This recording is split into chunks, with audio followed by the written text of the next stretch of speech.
샬롬 할렐루야. 고린도 전서 13장 6절입니다. 불의를 기뻐하지 아니하며 진리와 함께 기뻐하고. 아멘. 요한복음 15장 14절입니다. 너희는 내가 명한 대로 행하면 곧 나의 친구라. 아멘.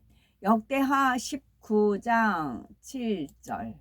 그런즉 너희는 여호와를 두려워하는 마음으로 삼가 행하라. 우리의 하나님 여호와께서는 불의함도 없으시고 치우침도 없으시고 뇌물을 받는 일도 없으시니라 하니라. 아멘. 요한복음 14장 6절. 예수께서 이르시되 내가 곧 길이요 진리요 생명이니 나로 말미암지 않고는 아버지께로 올 자가 없느니라. 아멘. 제목은 사랑은 불의를 기뻐하지 않고 진리와 함께 기뻐하는 것입니다. 불의는 국가의 흥망, 성세를 결정하고 개인의 삶에도 막대한 영향을 미칩니다. 그래서 하나님께서는 불의를 기뻐하지 않고 진리와 함께 기뻐하는 것이 진정한 사랑이라 알려주셨지요.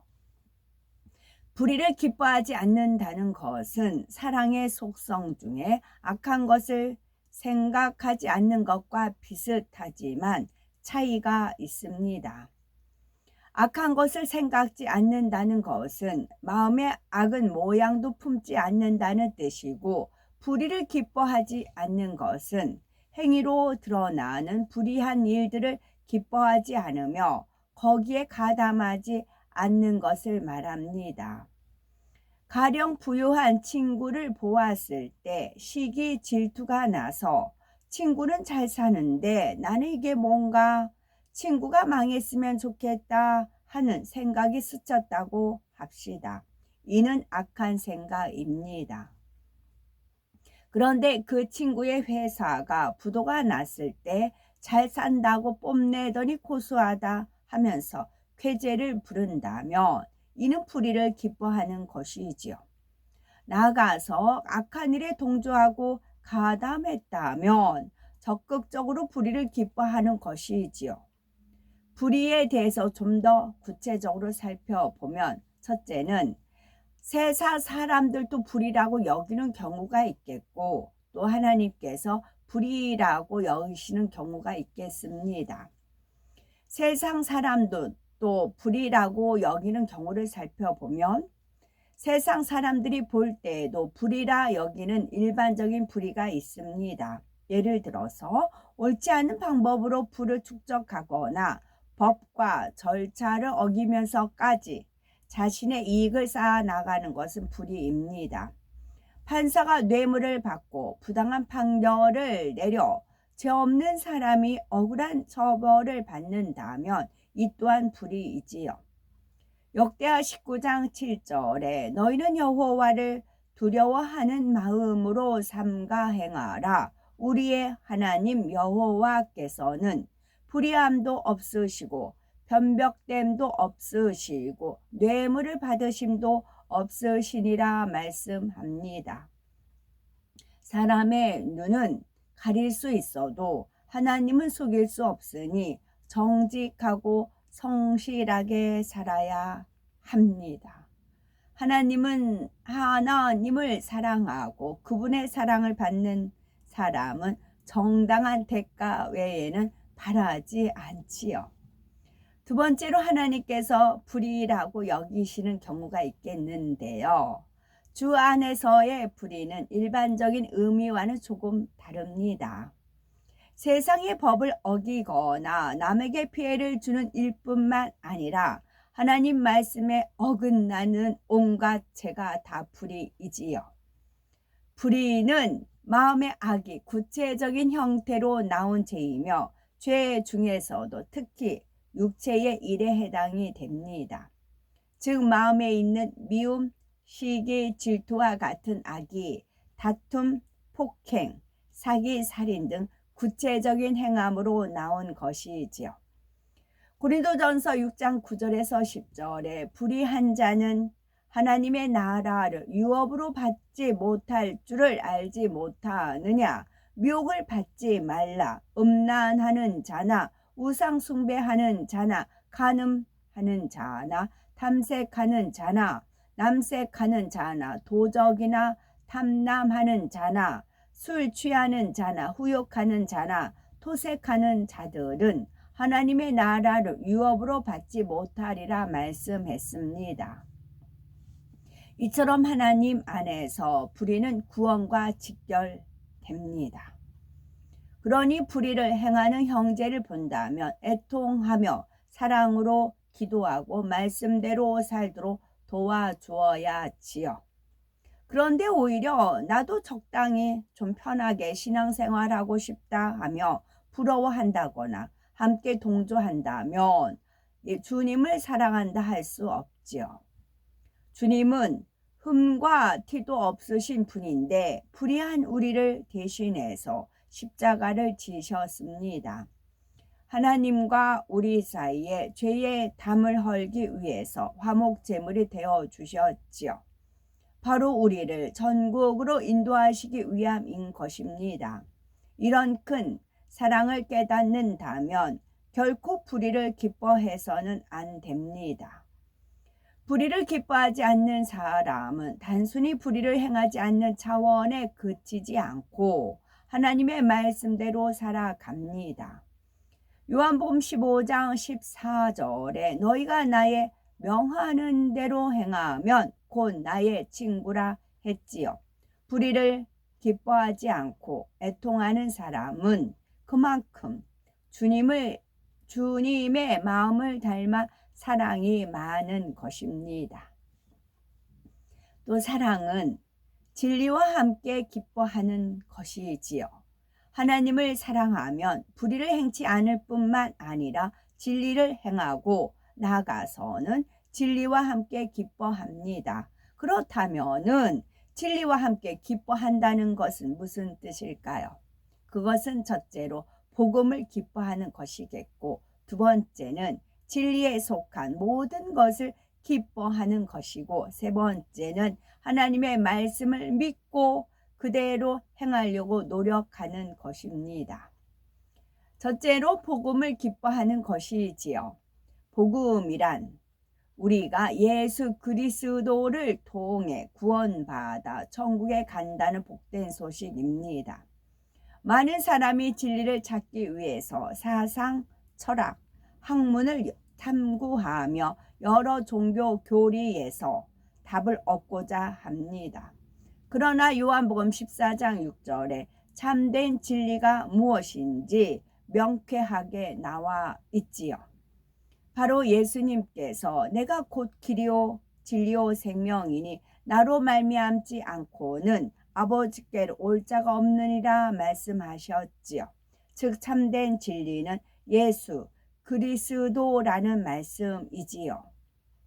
주님을 통하지 않고는 천국에 갈 자가 아무도 없습니다. 나는 복음을 듣고 예수 그리스도를 영접함으로 구원을 받았지요. 주님의 보혈로 죄 사함 받아 지옥에 가지 않고 천국에 갈 수 있게 되었습니다. 이처럼 삶의 목적을 알아서 가치 있는 삶을 살게 되었으니 복음을 기뻐하는 것은 지극히 당연합니다. 그래서 열심히 복음을 전하는 것이지요. 디모데전서 2장 4절에 하나님은 모든 사람이 구원을 받으며 진리를 아는 데 이르기를 원하시느니라 하셨습니다. 진리는 예수 그리스도이십니다. 모든 사람이 구원을 받으며 진리 예수 그리스도에게 이르기를 원하십니다. 이러한 하나님의 뜻을 알기 때문에 복음을 듣고 주님을 영접해 구원받은 이들이 더해가는 것을 기뻐합니다. 자신보다 더 충성해서 열매 맺는 사람을 보면 내 일처럼 기뻐하고 감사하며 부흥하는 교회를 볼 때도 함께 기뻐하지요. 둘째는 진리에 속한 모든 것을 기뻐하는 것입니다. 영적인 사랑이 있으면 선, 사랑, 공의 등 진리에 속한 것을 보고 듣고 행하는 것을 기뻐합니다. 예를 들어서 하나님의 말씀에 섬기라, 이해하고 용서하라 하셨으니 기쁨으로 순종합니다. 상대를 미워하고 시기, 질투, 판단, 정죄하는 것이 너무나 싫어지지요. 그래서 진리와 함께 기뻐하는 사람은 상대가 잘 되면 함께 기뻐하고 시기, 질투하지 않습니다. 상대가 잘못되었으면 하고 악한 생각을 하거나 상대의 불행을 기뻐하는 것은 상상조차 할 수가 없지요. 불의한 일이 일어나는 것을 보면 애통합니다. 또한 변개하지 않는 마음, 진실함, 정직함 같은 선의 마음을 좋아하지요. 선한 말과 행실을 기뻐합니다. 요한 3서 1장 4절에 내가 내 자녀들이 진리 안에서 행한다 함을 듣는 것보다 더 즐거움이 없도다 말씀하셨습니다. 하나님께서는 자녀들이 진리 안에서 행하는 것을 너무나 기뻐하십니다. 따라서 영적인 사랑을 마음에 가득 채움으로 진리에 속한 일들을 볼 때 더욱 기뻐하고 감사해야 되겠죠. 셋째는 하나님의 말씀을 믿고 그대로 행하려고 노력하는 것입니다. 처음부터 진리만 기뻐하는 사람은 찾아보기 어렵습니다. 마음의 어둠과 비진리가 있을 때는 악한 것을 생각하고 불의를 기뻐하기도 합니다. 그러나 차츰 변화되어 비진리의 마음을 온전히 벗으면 진리만 기뻐하는 마음이 됩니다. 그렇게 되기까지는 열심히 노력하는 과정이 따르지요. 예를 들어서 초신자의 경우에는 예배 드리는 것이 무조건 행복한 것만은 아니지요. 교회 나온 지 얼마 되지 않았기에 진리의 맛을 모릅니다. 예배 시간에 피곤해하거나 마음이 다른 데 있기도 하지요. 그렇지만 어찌하든 성전에 나와 예배 드리며 말씀대로 순종하고자 열심히 노력합니다. 구원받아 천국에 가기 위해서이지요.